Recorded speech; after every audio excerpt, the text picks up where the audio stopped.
Hello students, this is your Chem buddy Palkutecha, and today I am starting our 12th course with the very first chapter in it, that is solutions. अब अगर exam point of view से देखने जाए तो for any examination this chapter is considered as easy and you can say a low effort chapter because once you're done understanding all the concepts and अगर आपकी proper numerical practice एक बार इस chapter की हो गई है तो आपको आगे कोई भी difficulty आने की probability बहुत कम है. Now coming to how are we going to cover this chapter? So I believe कि अगर आपको अपनी chemistry सुधारनी है और if you want to score good in chemistry, so the first and foremost priority that you should give is NCERT. Mind it. अगर आप दुनिया में कोई भी रेफरेंस बुक कर रहे हो but you are not giving priority to NCERT, then trust me at one point or another you will face difficulties. So coming back to how are we going to cover this chapter, मैंने try किया है कि मैं NCERT के text के through ही आपको ये पूरा चैप्टर समझाने की ट्राई करूँ सो दैट आपको आगे एनसीईआरटी खुद से अगर एक बार पढ़नी भी है, so it will be very easy for you guys. Now normally I could start this chapter with definitions, formulas and theories, but instead let's do something different. Let's start with questions. Questions that look simple but completely break your expectations. So let's start. First thing that I want to ask is, why does sugar disappear in water, but जैसे ही हम oil mix करने जाते हैं water में, it does not mix no matter how hard we try. Why does adding salt makes ice faster, but हम जब same salt उबलते पानी में डालते हैं, तो water starts boiling at a higher temperature. And here's the crazy one. If a doctor gives you the wrong concentration of IV fluid, your cells can actually burst. Crazy, right? But wait, it gets even stranger. If I mix 100 ml of alcohol plus 100 ml of water, you would expect 200 ml, right? Why? Because 100 ml of alcohol plus 100 ml of water will give 200 ml of volume, right? Wrong. The volume actually decreases. So where did the liquid go? देखा, ये जितने भी questions है, these are not random facts. ये सब कुछ connected है. Connected by something that you think is simple. Something जो आप बचपन से देखते आ रहे हो. That is solutions. But here's the truth. Solutions are not just about mixing things. They are about particles you cannot see. Forces जो हम feel नहीं कर सकते and effects जो literally temperature, pressure and life in itself को बदल सकती है. अब इस चैप्टर में हम कवर करने वाले हैं that why some solutions dissolve and others don't. Why temperature can both help and destroy solubility. Why the number of particles matter more than the substance itself, and how something as simple as concentration can decide life or death inside your body. So this chapter is going to be very interesting because ये सिर्फ एक chemistry नहीं है, this is a hidden science behind everything we mix. So let's begin with the chapter. हमारा solutions chapter start होता है with this particular paragraph जहाँ पे solutions का basic introduction दिया है. जो सबसे important बात है is the alloys. सबसे पहला हमें alloy दिया है यहाँ पे brass, फिर दिया है जर्मन सिल्वर एंड ब्रॉन्ज. अब ये तीन क्वेश्चंस, आई मीन अलॉयज पे questions JEE, NEET and BITSAT इन सब पे रिपीटेडली बहुत ही बार आ चुके हैं. सो मैं चाहूंगी कि आप लोग इसे प्रॉपरली याद कर ले. So first is brass. Brass is a mixture of copper and zinc. German silver, even though इसमें सिल्वर आ रहा है, there is no trace of silver. German silver में हम मिक्स करेंगे कॉपर, जिंक एंड निकल. याद रखो इसे, this is very important.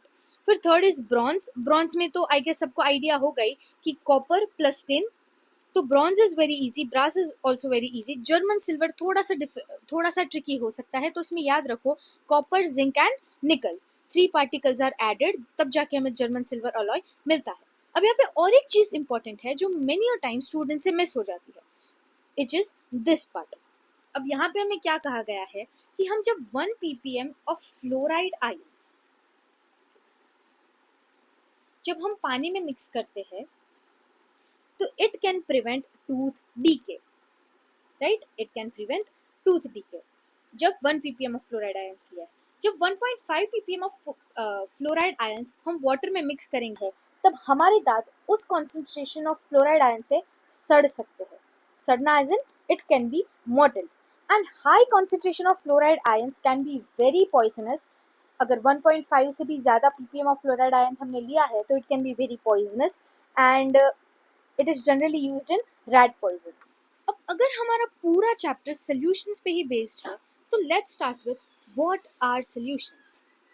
Okay, अगर मैं एक कंटेनर लेती हूँ, इस कंटेनर में मैंने सॉल्ट और वाटर को ऐड किया, तो सॉल्ट और वाटर ऐड करने पे हमें क्या मिलता है? Salt solution. इसी को तो सॉल्यूशन कहते हैं। Solutions are homogeneous mixtures of two और मोर देन टू कंपोनेंट्स। इधर हमने टू कंपोनेंट्स मिक्स किए, इफ वी ऐड टू और मोर देन कंपोनेंट्स तो उसी से हमें मिलता है एक सॉल्यूशन। बट इधर एक टर्म मेंशन किया है दैट इज होमोजेनस। अब what is homogeneous? Let me explain. अगर मैं इस कंटेनर का जहाँ पे सॉल्ट सॉल्यूशन बना है, सपोज मैं इस कंटेनर का ये वाला हिस्सा लेती हूँ और ये वाला हिस्सा लेती हूँ, I consider two parts of the same solution. क्या इन दोनों प्लेसेस पे सॉल्ट का कॉन्सेंट्रेशन सेम रहेगा, कंसिडरिंग कि मैंने इसको प्रॉपरली स्टर किया है? यस, इधर भी पानी इतना ही सॉल्टी रहेगा जिधर इतना होगा। So what is homogeneous? जहाँ मिक्सचर का हर एक हिस्सा बिल्कुल सेम हो, और in English if we understand, if the composition and properties are uniform throughout the mixture.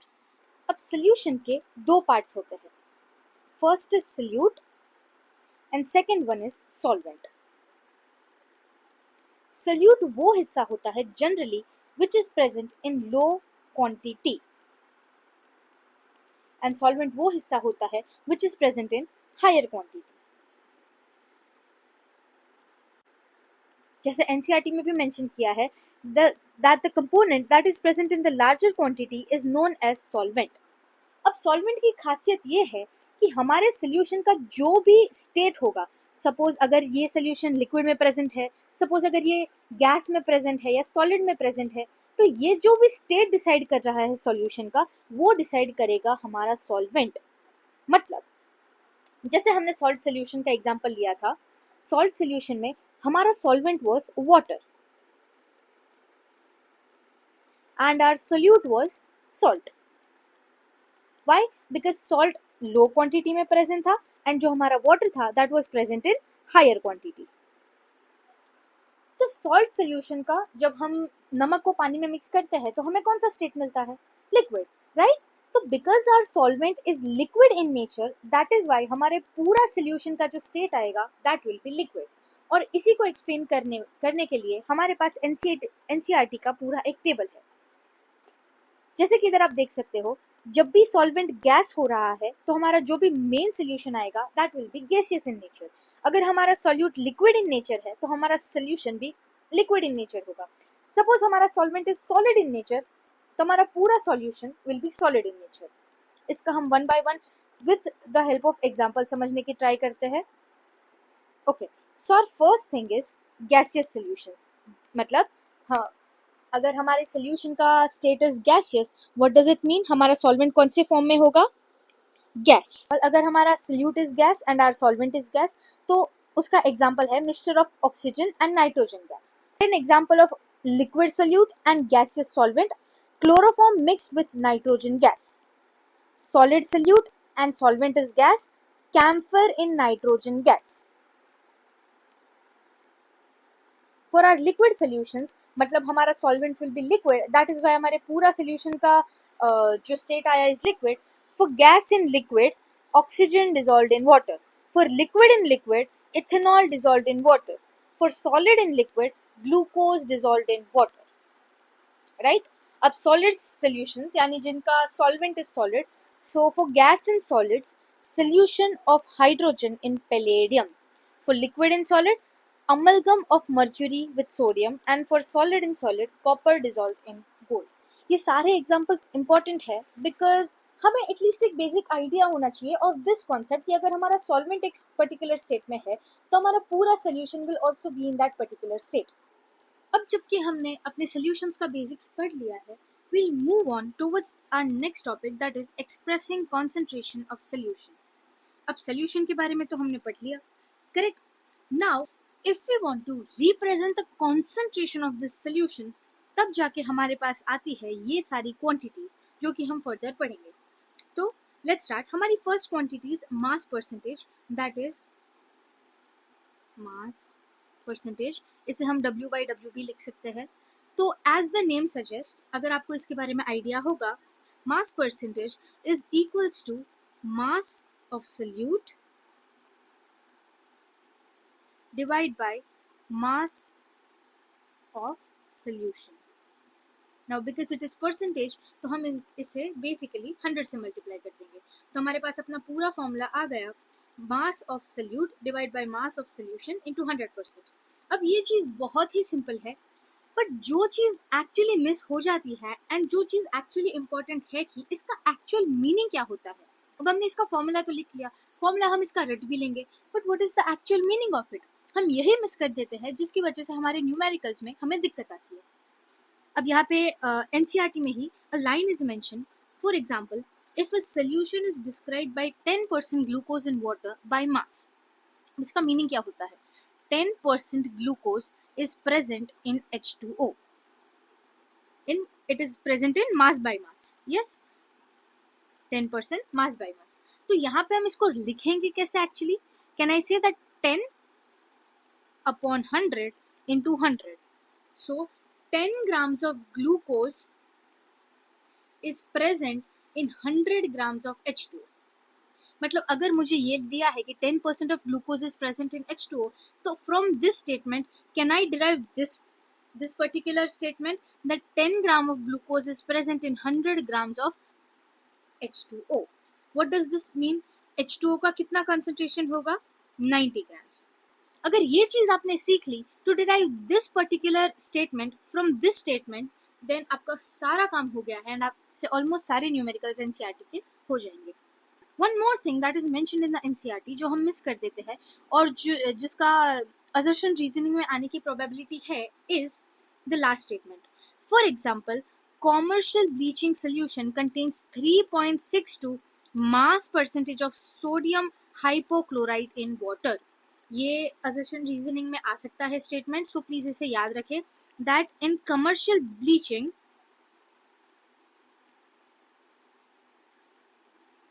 3.62 mass percentage of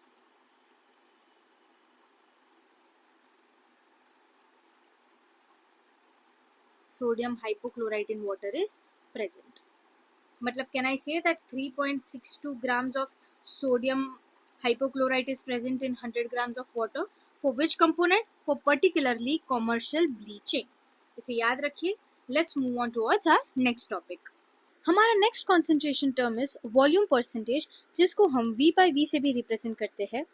अब V by V का फॉर्मूला होता है, दैट इज वॉल्यूम परसेंटेज का फॉर्मूला होता है volume of solute divide by volume of solution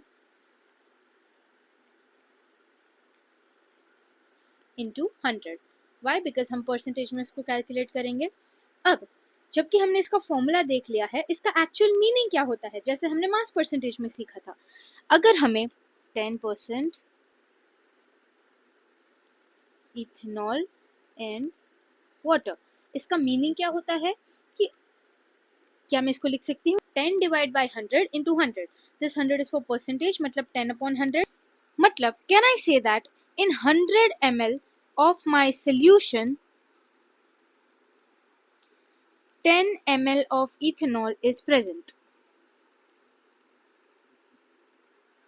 Okay, this is the actual meaning of the statement of this formula that I can decode। अब इधर एक और स्टेटमेंट लिखा है जो हम ऑफ्टन मिस करते हैं, जो जेई नीट जैसे एग्जाम्स में एज एन assertion रीजनिंग आ सकता है। 35% V by V solution of ethylene glycol and antifreeze। ethylene glycol क्या होता है, Give me a minute. Ethylene glycol is COH, COH. This is the structure of ethylene glycol. क्या कहा है यहाँ पे कि 35% of V by V मतलब volume percentage of 35% of ethylene glycol which is an antifreeze is used in cars for cooling the engine.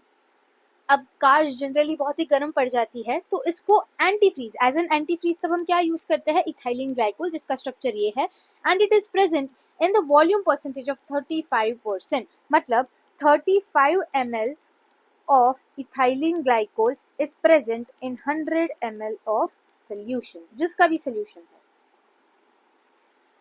Right अब ethylene glycol ये antifreeze किस हद तक फ्रीज करता है तो उसका ये भी लिखा है at this concentration the antifreeze lowers the freezing point of water to 255.4 K और -17.6 डिग्री.